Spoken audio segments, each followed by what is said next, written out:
Assalamualaikum warahmatullahi wabarakatuh. Alhamdulillahirrabbilalamin. Wabihi nasta'in wa ala umuri dunya waddin wa ala alihi wa sahbihi ajmain. Amma ba'du. Puji beserta syukur atas kehadiran Allah Subhanahu wa taala yang mana oleh Allah yang telah memberikan kita kesehatan, kenikmatan kepada kita sampai dengan saat ini.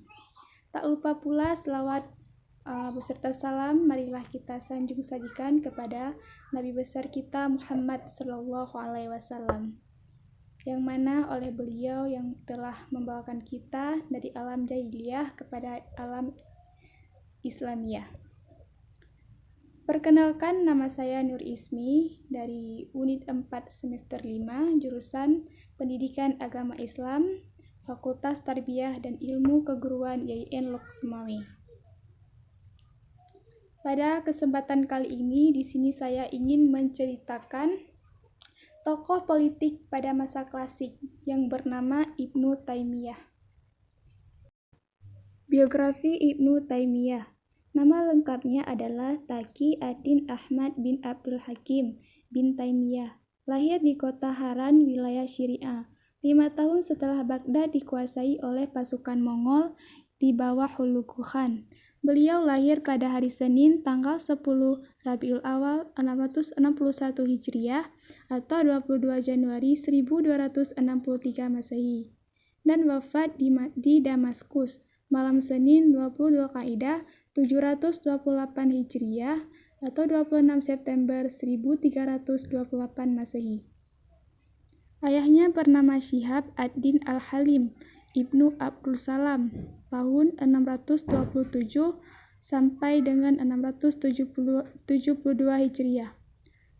Seorang faqih bermazhab Hambali. Ia juga guru dalam bidang tafsir hadis dan nahwu.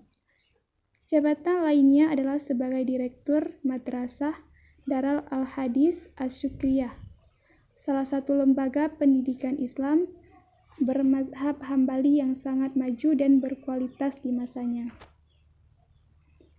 Ibnu Taimiyah kecil tumbuh bersama dengan konfrontasi Mongol yang kala itu sekian rumit. Mongol saat itu sudah meluluh lantakkan kekuasaan umat Islam di belahan dunia timur. Saat Ibnu Taimiyah masih dalam usia yang amat emosional, beliau menjalani hidup bersama dengan kekejaman Mongol yang tentu saja membekas di jiwa. Satu hal yang mendasari beliau, besok lusa menjadi tokoh vital pemersatu umat untuk menggulingkan Mongol pada kalanya. Meski beliau lahir di Haran, Ibnu Taimiyah tumbuh di Damaskus, sebuah tempat yang menerima Ibnu Taimiyah dan keluarga. Sebuah negeri tempat bernaungannya ilmu, serta tempat di mana ruh-ruh kecerdasan berkumpul.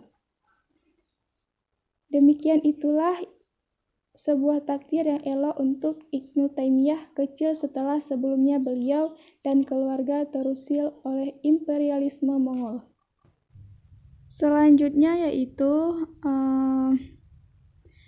kontribusi Ibnu Taimiyah terhadap dunia Islam.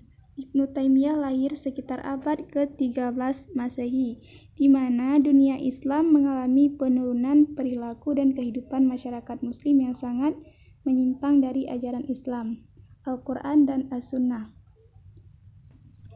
Saat itu kondisi tersebut semakin memburuk ketika dunia Islam mengalami puncak disintegrasi politik, sosial dan dekadensi moral akibat berbagai intervensi bangsa kolonial, Tartar dan tentara salib, di samping gejolak internal yang terjadi dalam pemerintah Islam. Melihat kondisi ini, Ibnu Taimiyah muncul dengan gagasan kemurnian seluruh tradisi pemikiran Islam. Ia dikenal sebagai tokoh salaf yang pertama kali memperkenalkan gagasan pemurnian ajaran Islam, yang mengajak umat Islam untuk kembali kepada ajaran Islam yang asli, yaitu Al-Quran dan As-Sunnah. Selanjutnya, konsep pendidikan Ibnu Taimiyah. Pemikiran Ibnu Taimiyah dalam bidang pendidikan dapat dibagi ke dalam pemikirannya dalam bidang filsafat pendidikan, tujuan pendidikan, kurikulum, hubungan pendidikan dengan budaya. Yang pertama, filsafat pendidikan. Dalam dasar atau asas yang digunakan sebagai acuan filsafat pendidikan oleh Ibnu Taimiyah adalah ilmu yang bermanfaat sebagai asas bagi kehidupan yang cerdas dan unggul. Selanjutnya, Ibnu Taimiyah mengatakan bahwa ilmu yang bermanfaat yang didasarkan atas asas kehidupan bagi kehidupan yang cerdas dan unggul. Selanjutnya, Ibnu Taimiyah mengatakan bahwa ilmu yang bermanfaat yang didasarkan atas asas kehidupan yang benar dan utama adalah ilmu yang mengajak kepada kehidupan yang benar dan yang baik yang diarahkan untuk berhubungan dengan Tuhan.